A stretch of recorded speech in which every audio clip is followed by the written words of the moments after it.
to welcome you all here.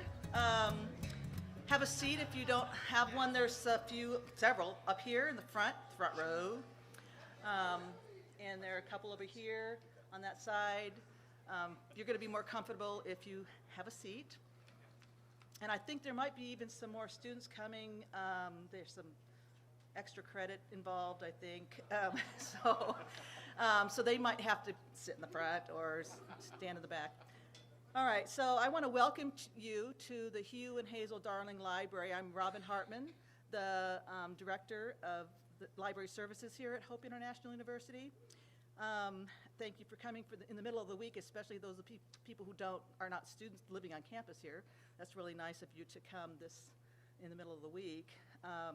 And welcome to anybody who's here remotely through Periscope that the HIU Tribune is live streaming us for people who can't come tonight, so that's pretty awesome. If this is your first time here, I should point out that there are no bathrooms in the library, and so if you do have to use the facilities, you'll have to go outside and out the front doors where you came in. And that tells me, too, that even though there are many doors that look like you can leave, don't. Because the only ones that won't set off the alarm are on the first floor, the ones you came in. So if you need to use the elevator, always ask a student worker or ask me or somebody who can get somebody to let you use the elevator. And of course, if there is an emergency, use the emergency exits. You can see there's lots of them around. So just pick your favorite. Before I hand over the mic, I want to thank a number of people. I could spend a lot of time thanking people who really put this together for us. But I want to start by thanking the Pacific Christian College of Ministry and Biblical Studies for co-sponsoring this event. It couldn't have happened without the Voices of Christian Thought and everything that Dr. Grana has done to facilitate this. Dr. Matson, of course, and Dr. McReynolds for enthusiastically offering to share their scholarship and wisdom, and the Treasures and Beyond board for their monetary and their moral support for this evening's event, for providing the case for the display for the Codex, which we put up here. So it's here now instead of in the display case, but you can look at it over there when we move it back, and it's always there. And that display case is courtesy of the Treasures and Beyond. And I believe two of the board members are here. Where is, oh yes, so Dorothy Wiles and Lorraine Dupre are, this is a group of volunteers that support the library, not just the library. I feel like this only support, but they support the school. And so, and anything that enhances student learning, they are all over it. So I wanted to thank them for being here. Also the advancement department and the provider food services for the catering, the conference services crew for recording, for setting all this stuff up. This afternoon we were testing and I was trying to help out by turning off the lights so you could see better, and I turned off their mics, I turned off their speakers, their projector, they thought I fried it. So anyway, they stopped me. Then also to thank the HIU Tribune for covering this not only in print but also live for us. And just so you know that it'll be available for 24 hours on Periscope. Just follow the HIU Tribune Twitter account and you'll find it. Or you go on Facebook and they'll be able to connect you there. And also my library staff, because they've been working tirelessly just filling in all these things that I just thought, well, let's just do that. And so who's going to do that? That would be you. So Katie Lines and, where's Katie? She's running over there. Katie Lines and Jennifer Rich and Rodney Valit are all here. I want to say thank you for being here and for all your support. And for all of you, the students, the staff, the administrators, the faculty, and all of the alumni and friends that are here. It's just really heartwarming to see a good mix of people. Now I'd like to introduce Dr. Joe Grana, the Dean of the Pacific Christian College of Ministry and Biblical Studies of Hope International University. He has a really big business card. And he will introduce the speakers and also take questions at the end. But thank you very much, Dr. Grana.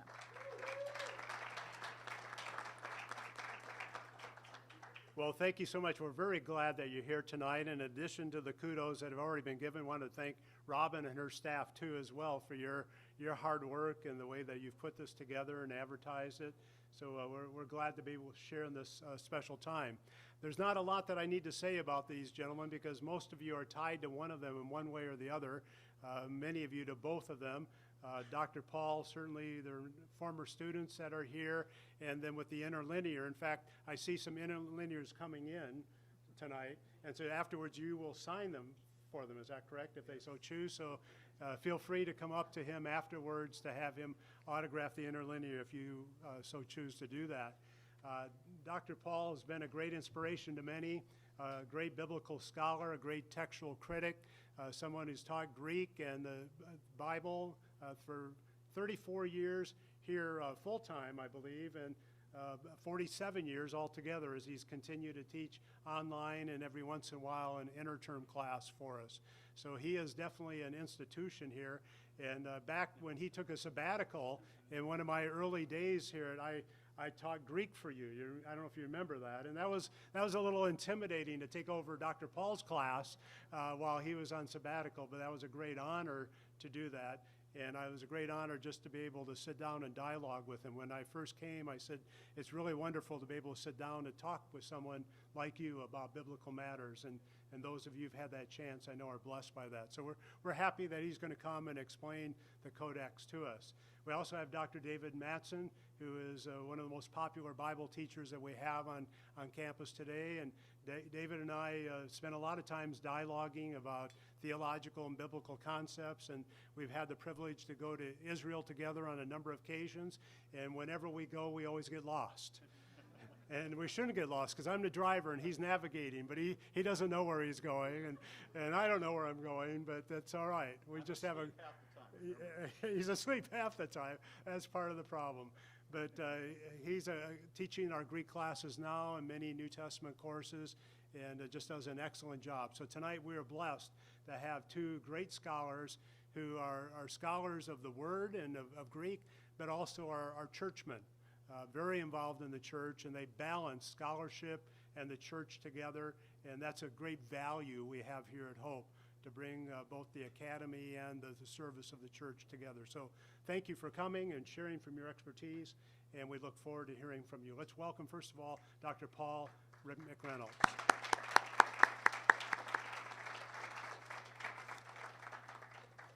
Thank you, Joe. It's a pleasure to be here this evening, and it's a pleasure to see people interested in this kind of esoteric material. I'm going to be very basic in what I'm talking about here, and you'll have a chance to ask questions at the end, certainly. Let me begin by giving you a little bit of history of this manuscript. It's called Codex because it is in book form. Most people think of the Bible as being in scrolls. There is no New Testament manuscript that's in scrolls. All New Testament manuscripts have been in Codex form. The very earliest fragment, and I'll show you a picture of it later, is written on both sides, and scrolls weren't written on both sides, but this was written on one side, it's Codex, as opposed to a scroll. And Sinaiticus, because that's where it was found, by at least recently. The Sinaiticus manuscript was produced by apparently 3 scribes sometime around the year 350, probably in Alexandria, but there's a possibility it was done in Caesarea. We don't know for sure. There's also evidence of 6 different scribes making corrections or additions to this manuscript. This is probably the most corrected or added to manuscript that I'm aware of. If you look at some of the papyri on the table back there, there's almost no corrections in those. One reason is it's very difficult to correct in those. This has been made of very, very fine animal skin, and they're able to correct easily on it. And these corrections were made over a period of time also. Some by the original scribes, many of them by correctors that were there. There was only one scribe who was responsible for the whole of the New Testament, and it is also beautiful script, as you'll see shortly. Sometime after 600 AD, the manuscript found its way to St. Catherine's Monastery on the Sinai Peninsula. St. Catherine's is the oldest Christian monastery still in existence.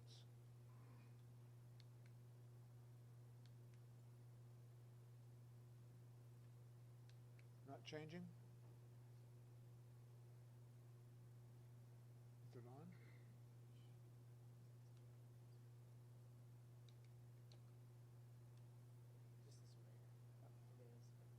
Oh, okay, right, thanks.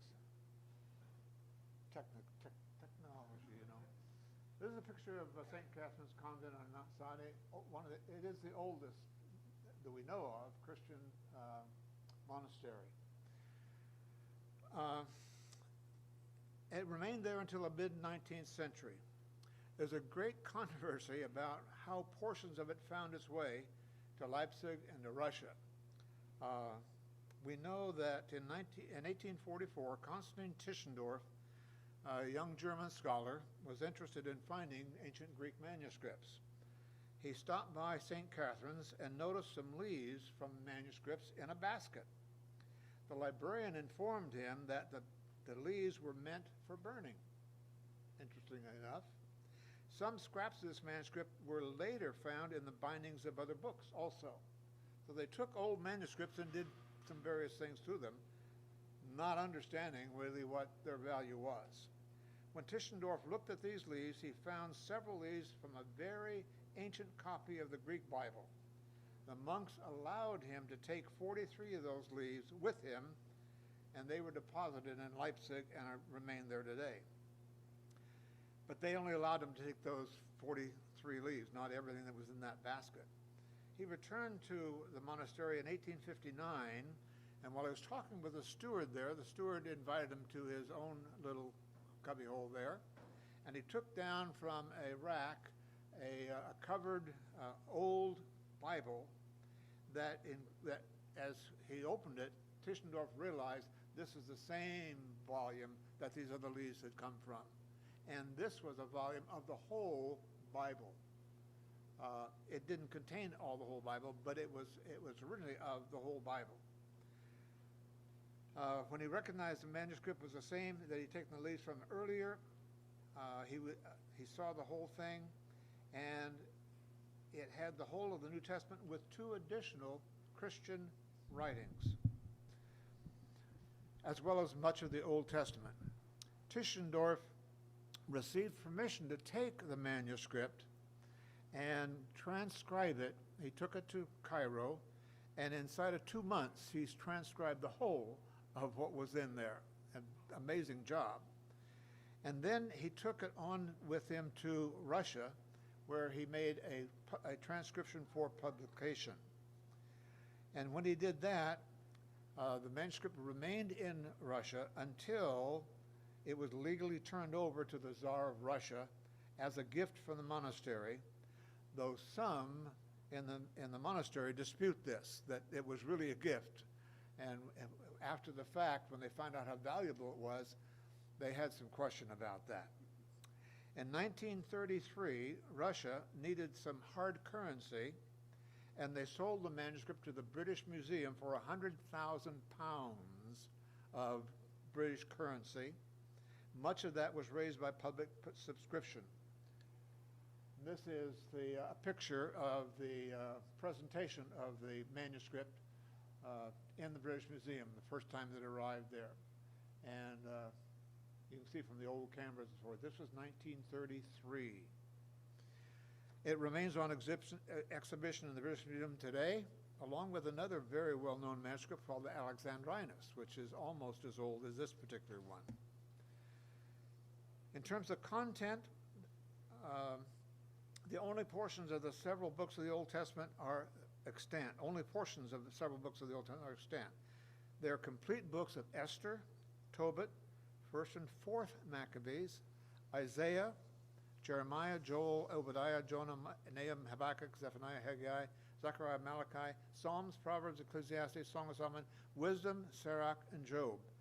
Because this is a Septuagint Greek translation of the Hebrew Bible, it has most of the apocryphal books, and I mentioned several earlier, with the exception of 2nd and 3rd Maccabees. The Hebrew Bible does not contain the apocryphal books. They are not seen as belonging to the Hebrew canon of Scripture. By the way, the Septuagint, it was the Bible of the early Christian church. They didn't have I shouldn't say they didn't have a Hebrew Bible. I'm sure they had a Torah, but the Bible that they quote when they're writing the New Testament is the Bible of the Septuagint, the Greek Bible. The New Testament is entirely there, all of the New Testament. There's nothing missing from it, along with two other books. One's called the Shepherd of Hermas. The other is the Epistle of Barnabas. Both of these are deemed Christian books. It's interesting that they're at the end of the manuscript, not in where the other, what we would call canonical books are.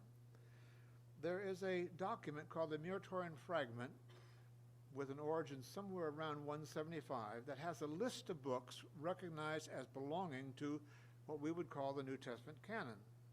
And it describes some of the requirements for being in the canon. For example, it refers to both the Shepherd of Hermas book, but not the Epistle of Barnabas. And the canon reads this way: "But Hermas wrote the Shepherd quite lately in our time," and he's writing around 175, "in the city of Rome, when on the throne of the church of the city of Rome, the Bishop Pius, his brother, was seated. And therefore it ought indeed to be read, but it cannot be read publicly in the church to the people, either among the prophets, understood as Old Testament, what we would call Old Testament, whose number is settled, that is, it's set, or among the apostles, meaning what we would call the New Testament, to the end of time." So they had ways of gauging what should be and should not be in the canon. And these two books, Christian books, could be read, but not actually canonically, that is, read in all churches as canon. The Codex, as I said before, means a book form, not scroll. No New Testament manuscript is in scroll form. This manuscript is made out of very fine animal skin with about 422 leaves existing out of approximately 743 leaves to begin with. The ink is brown and made from oak gall. Some important letters at paragraph beginnings are written in red, and what we call the Eusebian canons are also written in red. It's the largest Greek Bible. It measures 34 inches across and about 15 inches high, and has 4 columns to each leaf. Oh, I'm pressing the wrong button, aren't I? I'm sorry. Yeah. Okay. Yeah, I know. Scribal mistake. Yeah. And this is a glimpse of it. And it's open here. And you see there's 4 columns to a page. This is the end of Luke and the beginning of the Gospel of John. And I've got a marker here to show a few things. This says the Gospel according to Luke, and this is according to John, and this is the NRK, or in the beginning. These are Eusebian canons. Oh, okay. These are you.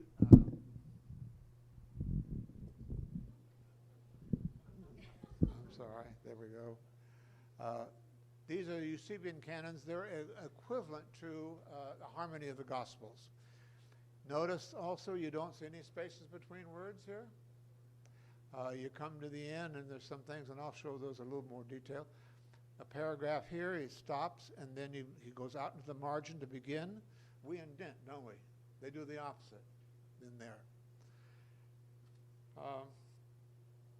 Most of the material is in the British Museum. 43 leaves are in Leipzig. There's fragments of leaves in St. Petersburg, and there's fragments still in St. Catherine's Monastery. Each leaf has 2 pages. We call them recto right side, and then the opposite side is the verso side. The sealing canons are in the margin. They're a set of 10 tables with cross-references to the 4 Gospels. So it's a kind of a harmony of the Gospels. The top letter describes the event, and the bottom letter describes which table to look on that to find where that event occurs.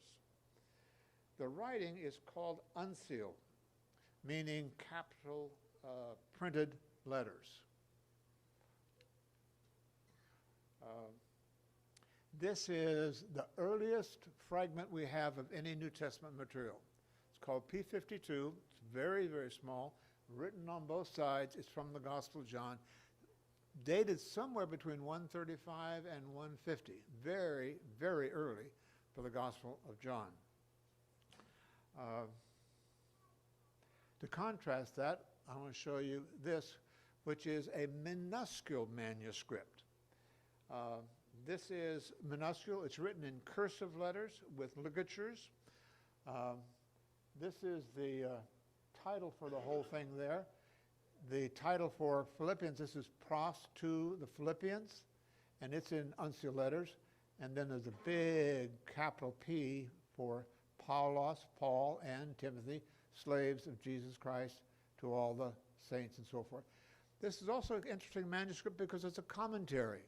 This is the actual biblical text, and then if you see this little alpha in here, that means they have a note over here, alpha, about an interpreting of what this is about. And then down here we have a B, and here's a B interpreting what this is about. So it's a straight text with a commentary that's there. This is, most manuscripts from the 8th century on are in this kind of a form, where they have ligatures. They still have spaces in words, but there's no spaces between words, and they just write straight through there.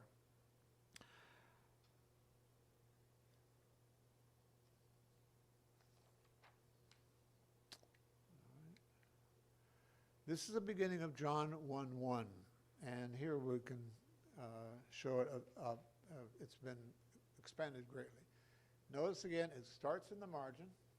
This is in, beginning, was, the logos, or word.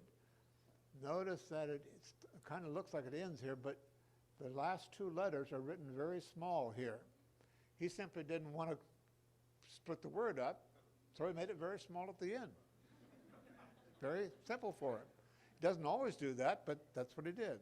And the word, here's the word was, with the God. Now, notice that little line above this?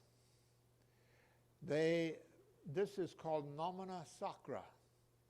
These are sacred words. And interestingly enough, opposed to what we would do, they abbreviated sacred words. So we just have the first and last letter of the word for God here. And we have this word also is for God. Notice this looks like a C. It's really a sigma or an S. That's an N. This shows that this is a direct object. This is a nominative that's there. And then it goes on from there. And you have another nomina sacra here. Here we have another way when he's at the end and he doesn't have a lot of room. This is a nu or an N. So he just draws a line here, then he finishes the word over here. So sometimes he doesn't do it very small. He simply does it that way. Why? You'd have to ask him. This is John 3:16a. Now, are there anybody out here who can't quote John 3:16? Well, whoever wrote this first couldn't quote it.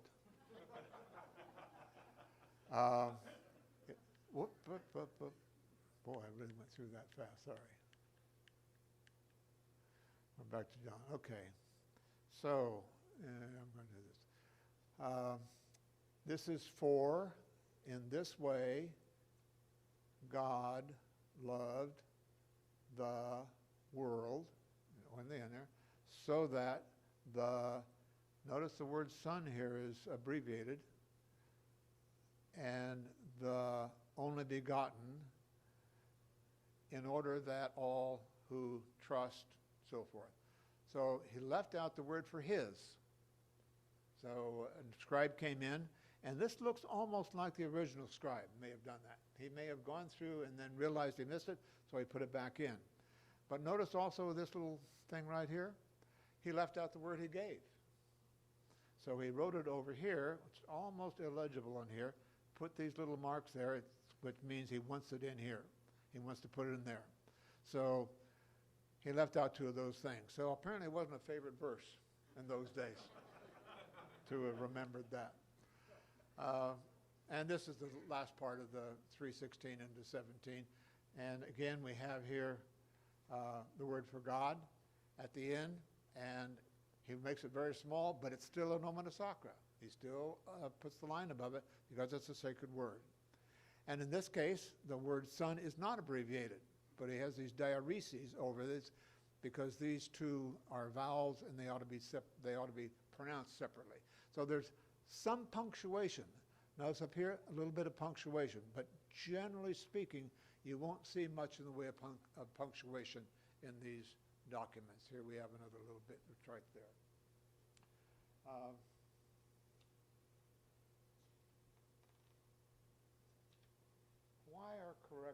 Why are corrections necessary?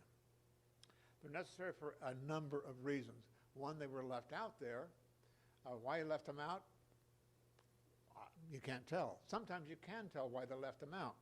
This is from Luke 10:32, and you're familiar with the story of the Good Samaritan. A priest sees the wounded man and he goes by on the other side. A Levite sees the wounded man, he goes by on the other side.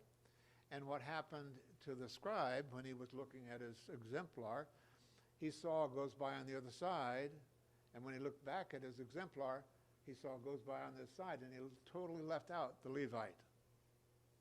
A scribe that was looking at the thing realized,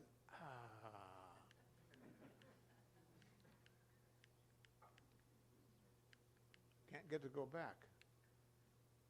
Oh, there we go. I'm sorry, I'm not. Okay, here it is. Whoop. Can I do it now? We're okay now. There we go.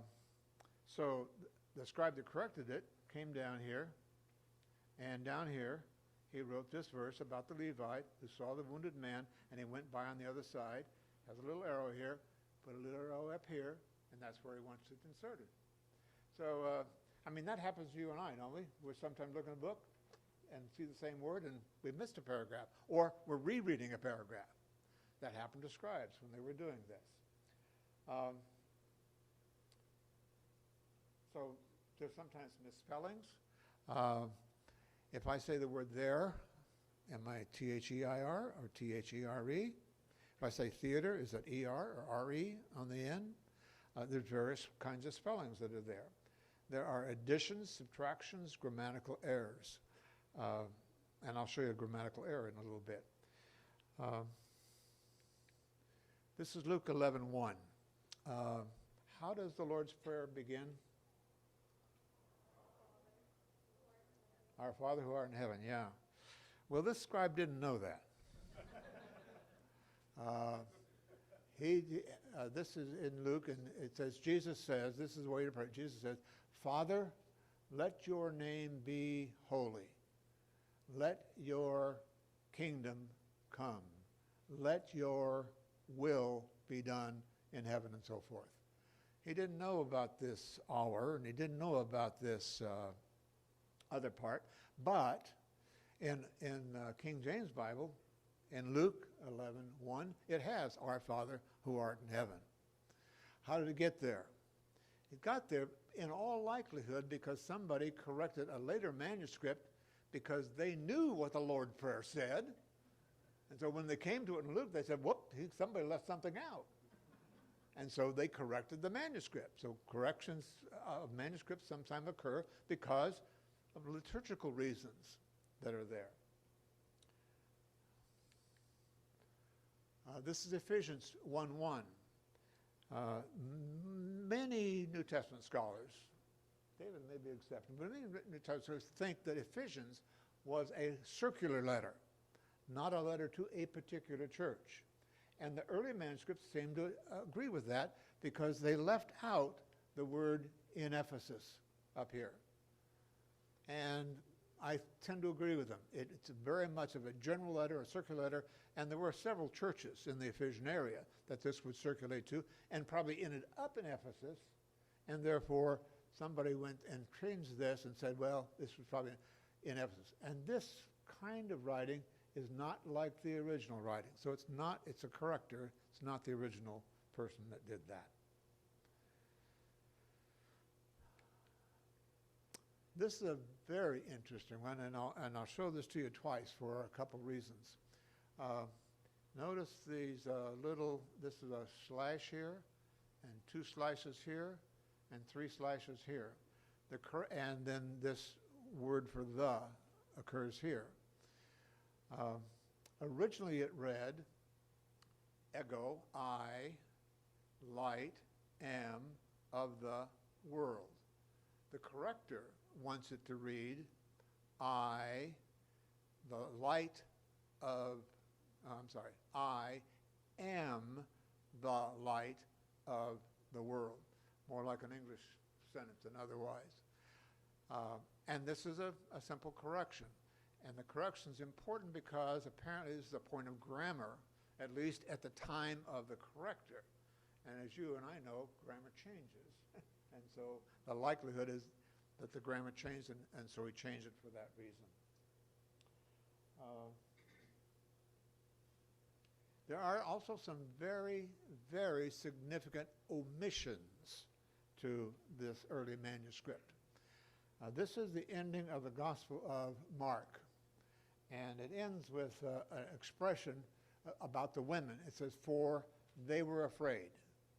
And you see, there's lots of space for him to go on, but he doesn't know of any other ending. There are 2 other endings, one of about 3 verses, which is not very popular, another one that goes 9 through, is it 16 or 20? I think it was 20, yeah, 9 through 20. But it's not there. And they've supplied these different endings because they didn't like a gospel ending, for they were afraid. But if they'd read carefully, and I've done this and looked through this, the word phobelomai, which is the normal word for phobia or fears, in Mark more often has the idea of standing in awe of something. And if we see that, then we can see this is an appropriate ending for the Gospel of Mark. They were in awe at what they had seen, that Jesus was no longer there. And that's, at least that's my interpretation and my explanation. Now, later on, there are, as I say, 2 other different kind of endings that are here. But the earliest manuscripts do not have those verses in them. And we're back to the John 8:12 passage. Actually, we're back to, there we go. We're back to right here. This is John 7:53, and this is John 8:12. So we're missing several verses in here. Those several verses we call the story of the woman caught in the act of adultery.